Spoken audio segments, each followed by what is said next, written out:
The oil's so shiny I can see my reflection. Hello.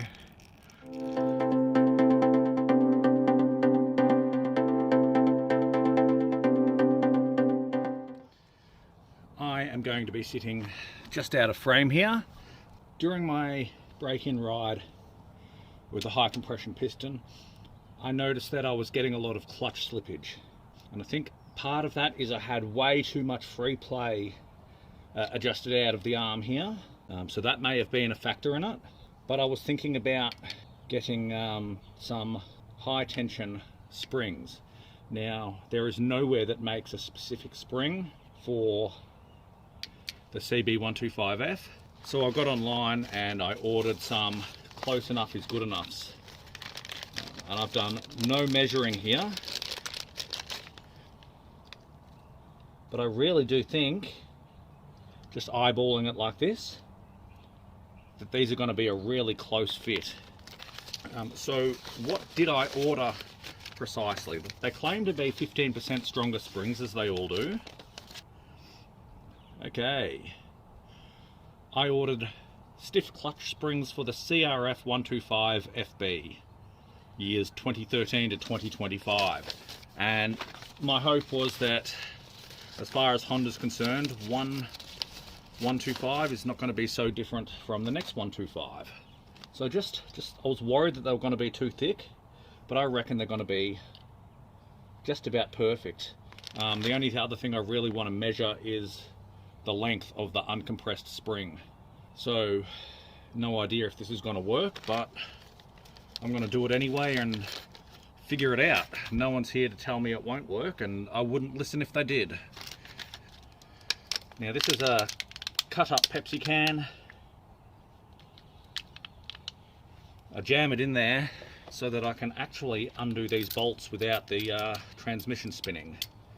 And I saved myself a butt ton of work today. This gasket came off in one piece.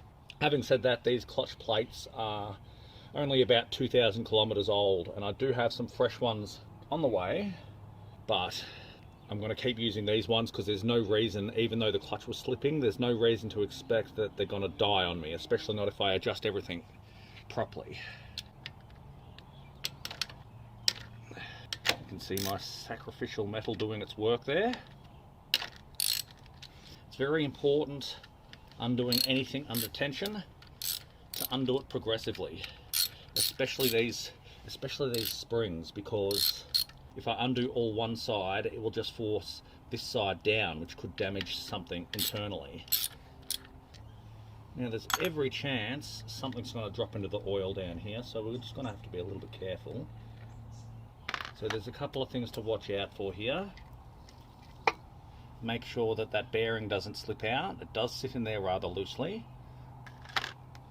Right, I'm going to drop the old springs down one side. They're going to be a direct fit.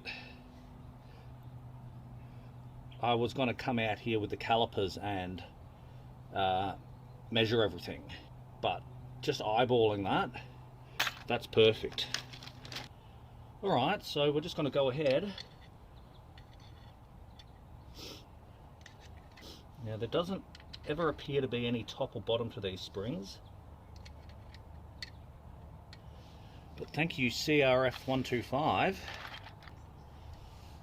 Now, perhaps the hardest part of reassembling this clutch plate is making sure that these springs are sitting flush, because even the little stock springs are under a lot of tension, and if they're not sitting in that plate properly, it won't compress. So we're going to wind all these in by hand.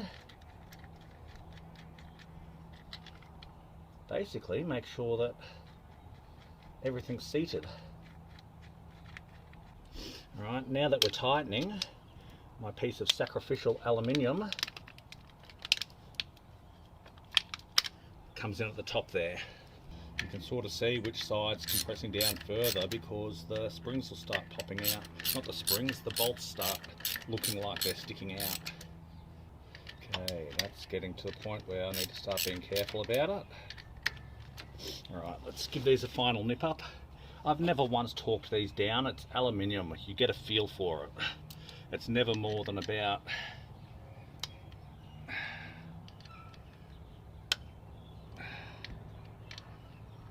a dugger and a half.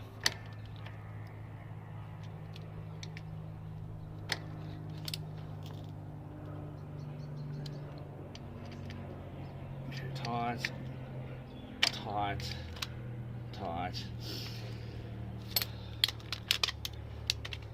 And just like that, my CB125F has CRF125 clutch springs. So yeah, I'm just going to put fresh oil in all of this because it's not worth running the risk of reusing dirty oil, especially considering that I was just running in a new piston. And this will also help me get a better understanding of how much the clutch plates are slipping. I am of course using crappy little eBay clutch plates, which is the main factor, but actually two of these are Honda OEM clutch plates. No more talking. We adjust our clutch cable. Come on in. Now, I think my mistake last time was trying to take too much slack out of the lever up at the front, and I had that wound in far tighter than it needed to be.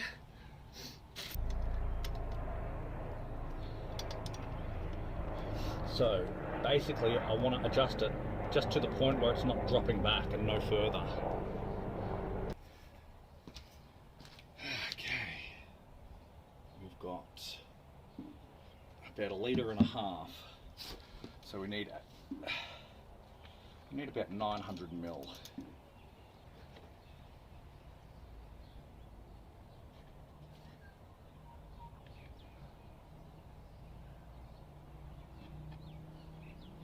Okay, hold that, hold it.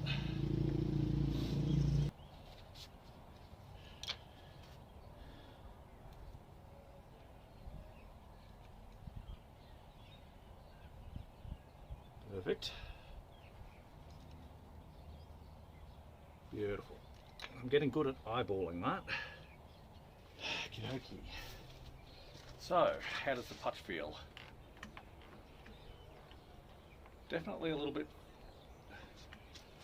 stiffer. Check the clutch travel. Alright, let's let that warm up for a bit.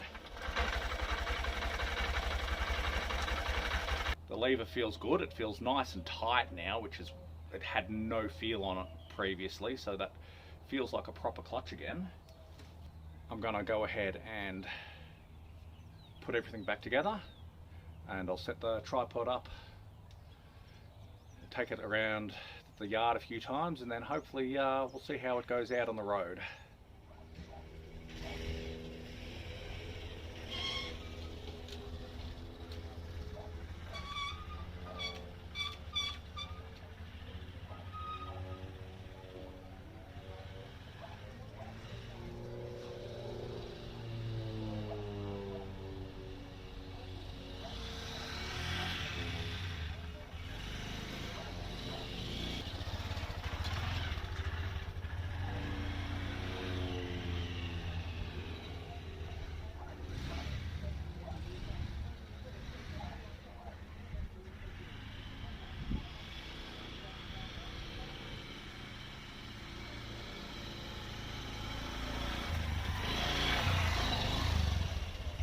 The clutch feels good.